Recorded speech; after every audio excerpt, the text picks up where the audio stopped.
भारत और चीन के बीच में लाइन ऑफ एक्चुअल कंट्रोल यानी एलएसी का इलाका करीब करीब 3,500 किलोमीटर का है। लेकिन सबसे इंपॉर्टेंट या सबसे सिग्निफिकेंट एरिया अगर आप कहें वो है सेंट्रल कमांड का वो एरिया जो भले ही 550 किलोमीटर का हो, लेकिन उसकी आप कह सकते हैं करीबी या फिर आप कह सकते हैं धार्मिक या आध्यात्मिक रूप से उसका जुड़ाव या फिर उसका पूरा इलाका बहुत ज्यादा इंपॉर्टेंट रहता है भारत की सरहदों को लेकर। और सेंट्रल कमांड की इन्हीं आप कह सकते हैं जिम्मेदारियों को निभाने की जिम्मेदारी है central army commander lieutenant general S N Gupta sir के साथ। सर बहुत बहुत शुक्रिया आपका हमें इस इलाके में लाने के लिए जिसको हम लीपू लेक या वाई जंक्शन के तौर पर भी जानते हैं। और ये वो इलाका है जो हमारे वाई जंक्शन यानी नेपाल भारत और चीन के बॉर्डर से लगता है। अभी जिस इलाके में हम है मौजूद हैं, हालांकि हमारी चीन के साथ लगातार कॉन्फिडेंस बिल्डिंग का काम चल रहा है, लेकिन इस इलाके के चैलेंजेस क्या हैं, क्या किस तरीके का काम है? चैलेंजेस बताने से पहले मैं सबसे पहले आपका आपका और आपकी टीम का यहाँ पे स्वागत करना चाहता हूँ।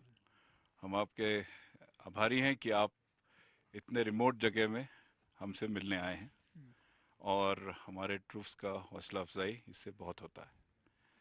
यहाँ के चैलेंजेस बताने से पहले यह भी बताना चाहूँगा जिस इलाके में आप खड़े हैं ये इलाका एक रास्ता है जो करीब एक पास पे जाता है जो यहाँ से करीब 15 से 20 किलोमीटर दूर है और उस पास से पहले भी ट्रेडिंग होती थी। यहाँ से कैलाश मानसरोवर यात्रा भी जाती है, उसे लिपू लेक कहते हैं।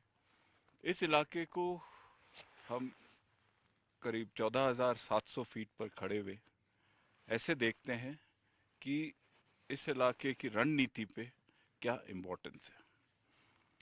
इस इलाके से चैलेंजेस जैसे आप अभी देख रहे हैं, कड़ी ठंड से लेकर ऑक्सीजन की कमी, एल्टीट्यूड के बदलने से जो सेहत पे फ़र्क पड़ता है उसके चैलेंजेस, और यहाँ पे रोज की जो ज़िंदगी है उस पे बहुत प्रभाव पड़ता है। इन सब चैलेंजेस से हमारी यहाँ पे जो डिप्लॉयमेंट है उस पर असर पड़ता है। लेकिन सालों पे साल यहाँ पे जो डेवलपमेंट हुई है, जो इंफ्रास्ट्रक्चर बनाने की हम कोशिश कर रहे हैं, उसको देखते हुए हमने इन सब चैलेंजेस का काफ़ी अच्छी तरह से सामना किया है। और आप पाएंगे यहाँ पे जितने हमारे ट्रूप्स डिप्लॉयड हैं वह हर समय जोश के साथ इन सरहदों को और उनके साथ जुड़े हुए सारे चैलेंजेस का मुकाबला करने के लिए तैयार रहते हैं। सर 2020 के बाद से लगातार हमने देखा कि एक संघर्ष हुआ था भारत चीन के बीच में ईस्टर्न लद्दाख में, और हालांकि अब उसको लेकर हमने बहुत तरीके से कॉन्फिडेंस बिल्डिंग तैयार की है, लगातार चीज़ें सॉल्व की हैं, लेकिन अभी भी इन इलाकों के अंदर, क्योंकि हम बिल्कुल एलएसी के एकदम करीब है, आखिरी पोस्ट में है, तो उस इलाके का चैलेंज कैसा है? ये जगह बहुत सेंसिटिव है और सेंसिटिव होने के नाते यहाँ पे हमारी डिप्लॉयमेंट निहायत ही ज़रूरी है। और जबकि चाइना के साथ कॉन्फिडेंस बिल्डिंग मेजर्स जैसे आप जिक्र कर रहे थे काफ़ी हद तक चल रहे हैं, हम कोशिश कर रहे हैं कि बातचीत होती रहे और जो हमारी छोटी मोटी डिफरेंसेस हैं उनको हम बातचीत से इस इलाके में दूर कर लेते हैं। हर पास पर पेट्रोलिंग और मॉनिटरिंग की जाती है और दोनों तरफ टेक्नोलॉजी का इस्तेमाल करके, चाहे वह पीएलए हो चाहे हमारी फौज हो, एक दूसरे की हरकतों पे निगरानी रखते हैं। अभी हमारे टेक्नोलॉजी बढ़ने के कारण काफ़ी हद तक मॉनिटरिंग आसान हो गई है, लेकिन वेदर और एल्टीट्यूड और विंड्स के कारण इस मॉनिटरिंग पर जोर हर समय दिया जाता है। हमें ये कोशिश करनी चाहिए कि जो इलाका एलएसी तक है उस पर हर समय डोमिनेंस रहे, यहाँ के रास्ते हर समय खुले रहे, इंफ्रास्ट्रक्चर इन रास्तों पे बनता रहे, यहाँ पे टूरिस्ट और जो यहाँ पे जो पॉपुलेशन है उसको यहाँ पे रहने की सुविधा और सिक्योरिटी।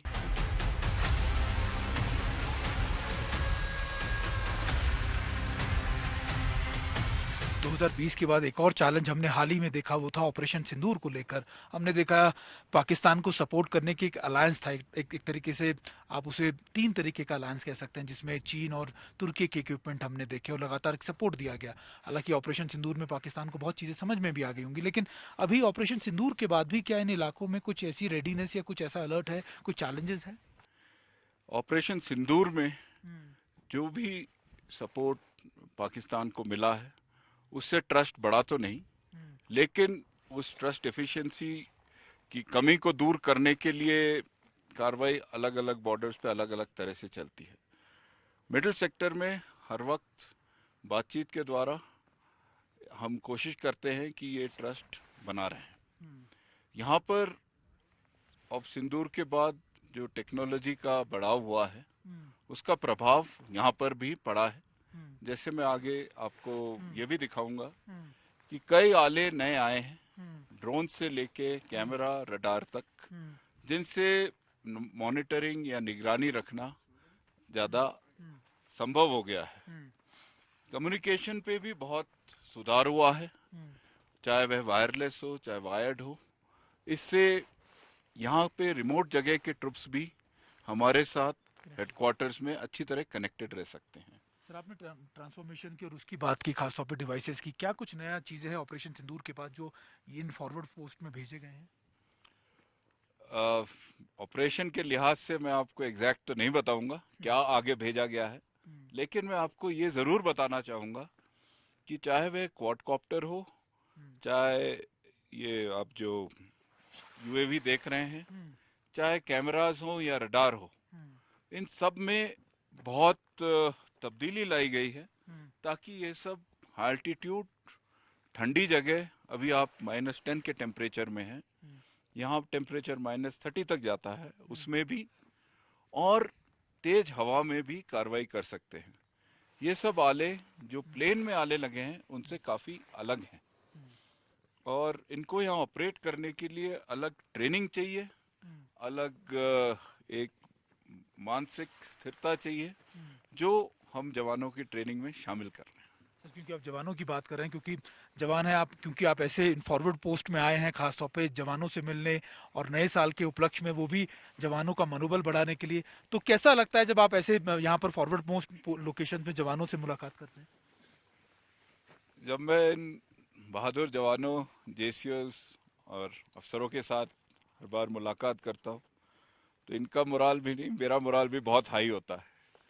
मुझे बहुत खुशी होती है देखकर कि इतने दूर दराज के इलाके में भी हर वक्त ये लोग हंसमुख रहते हैं, हर एक चैलेंज का सामना बड़े दृढ़ता से करते हैं और जो भी नई टेक्नोलॉजी, जो भी नई आले इनके पास आते हैं उनमें अपने टैक्टिक्स में अच्छी तरह ढाल लेते हैं।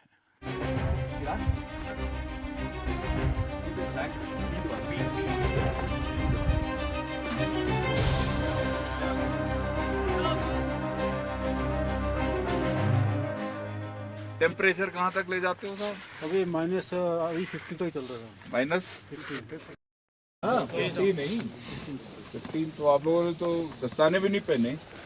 हाँ, तो ये यहाँ पे आप लोगों को जो यूएवी मिले और जो ड्रोन मिले उनको इस्तेमाल करने में क्या प्रॉब्लम हो रही है? सिंगा इस्तेमाल किया? किसने? हाँ, उड़ाया आप? किसने उड़ाया? क्या हवा भी नहीं चल रही है? तो इससे क्या फायदा होता है? इससे हमारे को सर्विलेंस अच्छा मिलता है। तो कितने रखने हैं ये और आने चाहिए साहब। हाँ? और अभी तक सीखने में कितना समय लगा आपको? 1 मंथ साहब। 1 मंथ?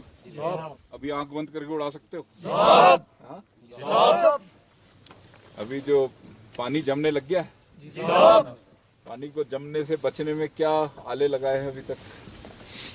अभी तक साहब इधर वाटर स्टोरेज के लिए आया टैंक का है और उसके लिए ये फॉरी टाइप का पेपर भी आया है। पाइप इस बार कोशिश करेंगे पानी को नीचे रखने की, ठीक है, जमीन की सतह से, ताकि वह पानी जमे ना। तो मैं ये मग से चाय पी रहा हूँ, ये किसका मग है? जोरावर। जोरावर कौन सी पलटन है? हाँ, ये वो जगह है जहाँ पे जोरावर के ट्रुप्स भी आए थे और यहाँ से काफी आगे गए थे, तकलाकोट और टोयो तक। और क्या चल रहा है पेट्रोलिंग? कितनी बार घर पे बात हुई आपकी? डेली करते हो? छुट्टी जाते हो तो रोज बात नहीं करते? छुट्टी जाते हो रोज बात करते हो घर पे जाके? कोई है इसका जन्मदिन अभी पड़ता हो? हाँ साहब। कब? साहब 8 जनवरी को। 8 जनवरी अगले साल है? हाँ साहब। कितने साल का हो जाएगा? 34 साल का साहब। ट्रांसफॉर्मेशन के साथ साथ इंटीग्रेशन भी एक बहुत महत्वपूर्ण पॉइंट है जो लगातार हमारी सेनाओं के बीच में किया जा रहा है, और ये तालमेल दूसरी फोर्स पैरामिलिट्री के साथ, आर्मी के साथ अभी इन एरियाज के अंदर किस तरीके का तालमेल मतलब किया जाता है इंटीग्रेशन को लेकर? यहाँ पर हम एकजुट होकर डिप्लॉयड हैं, चाहे वह आईटीबीपी है, बॉर्डर रोड्स हैं, और हमारी भी टुकड़ियाँ अलग अलग हैं। जैसे आपने देखा, मैं एक स्काउट से बात कर रहा था, मैं इन्फेंट्री बटालियन से बात कर रहा था, और साथ में यहाँ के हिमाचल की पुलिस भी काम करती है नीचे हमारे साथ, एसएसबी भी काम करती है। तो ये तालमेल बहुत अच्छा है, हर लेवल पे ये लोग आपस में बातचीत करते हैं, एक दूसरे के चैलेंजेस हम हल करते हैं। जैसे आपने देखा कितना संगीन रास्ता है, तो इस रास्ते पे समय मान लीजिए राशन के कॉन्वॉय नहीं आ सकते, सबका एक साथ ही आता है। जो यहाँ पे रहने की सुविधाएं है, इसको बांटी जाती है, क्योंकि हम अलग अलग जगह इस्टेब्लिशमेंट बनाना यहाँ बहुत मुश्किल है। तो तालमेल बहुत अच्छा है और डीप है।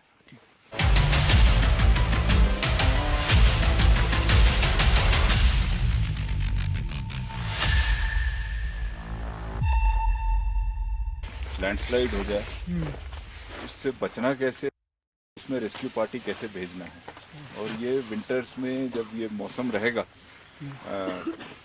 एवलांच, स्नो स्लाइड और लैंडस्लाइड होने का जब ये खतरा रहेगा, उस वक्त ये हमारे साथ रहेगा। और तिरंगा mountain rescue. Yes sir.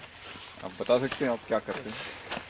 Sir हम तिरंगा माउंटेन रेस्क्यू टीम के नुमाइंदे हैं सर, और हम 2016 में हमारी टीम जो है रेज हुई थी जब हनुमान थप्पा का केस हुआ था सर। उसके बाद हमारा टास्क है सर पोस्टों पे जाकर के, हर स्नोबोर्ड एरिया में जाकर के जवानों को अवलांच के बारे में सिखलाई देना है, ट्रेनिंग देना है, और कहीं अगर हादसा हो जाता है तो उनको रेस्क्यू करना है। जैसे ही हम पोस्टों पे जाते हैं तो जहाँ पर अवलांच पूर्ण स्लोप्स है उनके बारे में उनको अवगत कराते हैं, और साथ ही उसके बारे में उनको ट्रेनिंग देते हैं कि इस इलाके में आपने कैसे मूवमेंट करनी है, और सारे जवान जो है उसको अच्छी तरह ट्रेनिंग लेते हैं। और आजकल जो है ये कैजुअलिटी का रेशो बहुत कम हो चुका है, क्योंकि हर आदमी जानता है कि मेरे को किस जगह पे जाना है, किस में मूवमेंट करनी है, किस में नहीं करनी है, और जहाँ भी वो मूवमेंट करते हैं वो सिखलाई के तौर पे सीखे हुए तरीके से मूवमेंट करते हैं। इनकी ट्रेनिंग और इनकी ट्रेनिंग में जब मिलाप होता है तो हम कोशिश करते हैं वो एक्सपर्ट माउंटेनियर्स हम निकाल लें, जो अगर एवलांच, स्नो स्लाइड, लैंडस्लाइड हो जाए तो उसमें बचाव के लिए इनको लगाया जाता है। खासकर जैसे हरसिल में एक फ्लड आया था, उस वक्त हमने पहाड़ी रास्ते से जाके लोगों को निकाला था। उसके बाद माना में एवलांच आया था, वहाँ पे हमने लोगों को निकाला था।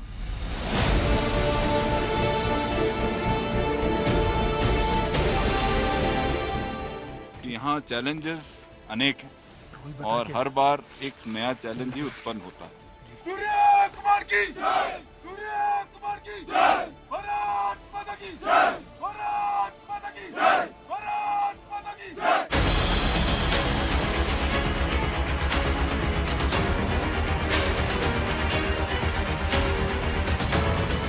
इंडियन आर्मी ने खासतौर पे सेंट्रल एरियाज में फॉरवर्ड लोकेशंस में ऐसे कई ब्रिजेस, ऐसे कई इंफ्रास्ट्रक्चर को तैयार किया है जो ना सिर्फ यहाँ पर आने वाले श्रद्धालुओं के लिए बल्कि यहाँ के आर्मी की मोबिलाइजेशन के लिए भी बहुत महत्वपूर्ण है। सर, अभी हम लगातार देख रहे हैं कि कई जगहों पर नई सड़कें, नई इंफ्रास्ट्रक्चर, नए पुल बनाए गए हैं। इनका क्या महत्व होगा इन इलाकों के अंदर? अभी जो रास्ते पे हम चल रहे हैं ये बहुत पुराना पुल है जो पदयात्रा जब कैलाश मानसरोवर के लिए जाते थे लिपू लेक द्वारा उसमें इस्तेमाल हो रहा था। लेकिन अगर आप थोड़ा बाएं की तरफ देखेंगे जो इस तरह के ब्रिजेस हैं ये बहुत सारे बनाए गए हैं और रोड पे बहुत सुधार हुआ है।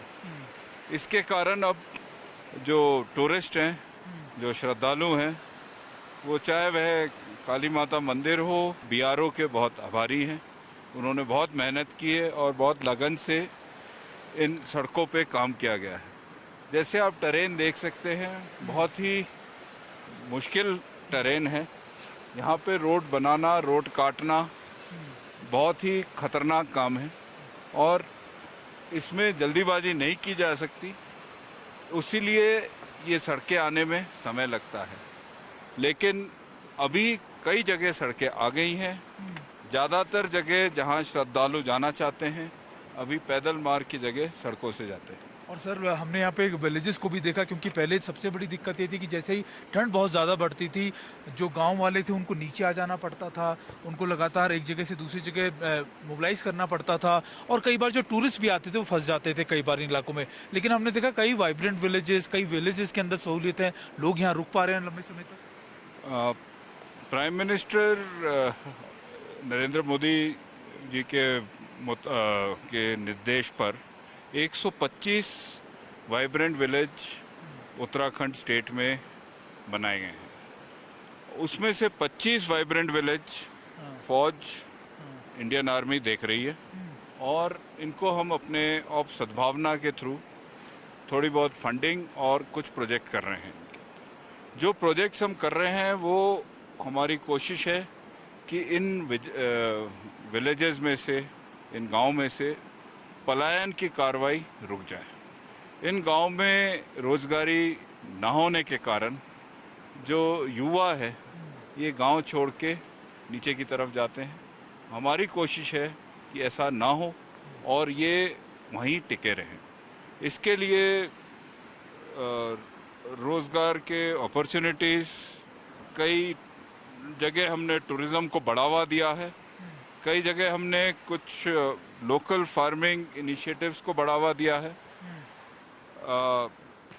ग्रीन हाउसेस का भी निर्माण किया गया है कई जगहों में, ताकि हर्बल फार्मिंग जो यहाँ की मशहूर है, हर्बल प्रोडक्ट्स की, वो यहाँ हो सके। कई जड़ी बूटियाँ यहाँ पर वो मिलती है जो बाकी जगह नहीं मिलती, उनकी फार्मिंग में भी जोर दिया गया है। जो यहाँ पे दूध का उत्पादन बहुत कम मात्रा में होता है। कई जगह हमने और ITBP ने कोशिश की है कि हमारे ट्रुप्स इन्हीं से दूध का कॉन्ट्रैक्ट करें ताकि इनके यहाँ पे इकोनॉमी में बढ़ोतरी हो। सर, अभी हमने देखा टूरिज्म को भी काफ़ी ज़्यादा बढ़ावा मिला है, तो खासतौर पे इस इंफ्रास्ट्रक्चर के आ जाने के बाद, और आर्मी ने बहुत हद तक वो एक एरिया भी आप कह सकते हैं कि फ्रेंडली किया है जो वहाँ से श्रद्धालु आते हैं उन लोगों के लिए। जैसे अभी इस ट्रैक पे हम चल रहे हैं, ये पहले पदयात्रा का ट्रैक होता था तो टूरिस्ट आते थे, तो उसमें बहुत कम टूरिस्ट आते थे। लेकिन इस टूरिज्म में वृद्धि जो हुई है वो इस कारण से भी हुई है क्योंकि इंफ्रास्ट्रक्चर बड़ा है, और इस कारण से भी हुई है क्योंकि इस इलाके की सिक्योरिटी में काफ़ी अश्योरेंस दी है फौज की डिप्लॉयमेंट ने। और ये सिक्योरिटी और इंफ्रास्ट्रक्चर के कारण बढ़ोतरी तकरीबन 150% तक हो गई है कई जगह।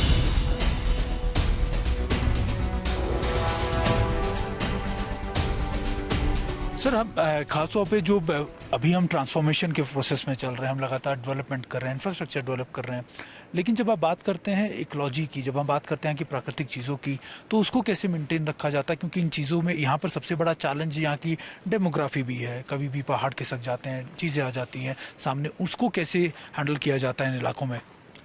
जैसे हम बातचीत कर रहे थे, ये इलाका पिलग्रिम्स के लिए और टूरिस्ट के लिए, दोनों के लिए ही बहुत महत्व रखता है।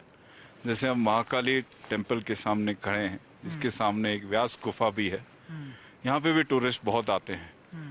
पिलग्रिम्स और टूरिस्ट के कारण जगह पे, इस एनवायरनमेंट पे बोझ काफ़ी पड़ता है और इंफ्रास्ट्रक्चर इनके लिए डेवलप भी होना है, लेकिन इस इंफ्रास्ट्रक्चर को एनवायरनमेंट से हमने बैलेंस भी करना है। इस रास्ते पर भी हम एनवायरमेंटल फ्रेंडली कई प्रोजेक्ट कर रहे हैं। जैसे आपने देखा, हमारे कई पोस्टों पर और कई वाइब्रेंट विलेजों में हमने सोलर और हाइड्रो पावर मिक्स से पावर देने की कोशिश की है। कई जगह बहती नदियों में से हमने पावर एक्सट्रैक्ट करके गांव में लाइटिंग की कोशिश की है, ताकि डीजल जनरेटर और केरोसिन की खपत कम हो। ज़मीन से ऊर्जा लेकर गर्मी देने की भी कोशिश की गई है जियोथर्मल से। वो एक्सपेरिमेंट अभी चल रहा है। कई जगह ऐसी भी कोशिश की जा रही है कि टूरिस्ट का जो हैबिटेट है वह टेम्पररी तौर पे ही बने और ज़्यादा उसमें नुकसान ना हो एनवायरनमेंट का। और ज़्यादा से ज़्यादा हम होम स्टेज में भी इनकरेज कर रहे हैं, ताकि होम स्टेज बने हमारे इन वाइब्रेंट विलेजेस में। उससे 2-3 फ़ायदे होंगे। एक तो टूरिस्ट का आकर्षण बढ़ेगा, लोकल जो ट्रेडिशन कल्चर है वो अच्छी तरह मेंटेन रहेगा, टूरिस्ट को लोकल क्विजीन और लोकल रहन सहन का भी अनुभव होगा, और उसके साथ एक और इकोनॉमी इन गांव में चलने लगेगी। यानी लोकल टू वोकल वाला जो कॉन्सेप्ट हम कहते हैं कि इकोलॉजी के साथ आप लोकल इकोनॉमी को कैसे बूस्ट कर सकते हैं, वो तो हम करेंगे। और साथ ही इनके साथ जो सड़कें वगैरह बना रहे हैं, उनमें हम ये जोर दे रहे हैं कि उस जगह बनाई जाए जहाँ पर ज़मीन सख्त हो, सड़क पकड़ ले, लैंडस्लाइड के खतरे कम से कम हो। कई जगह टनल्स भी बनेंगे, लेकिन उन सब में भी इन सब का ध्यान रखा जाए। कैमरामैन दीपक बिष्ट के साथ सुमित चौधरी, आज तक।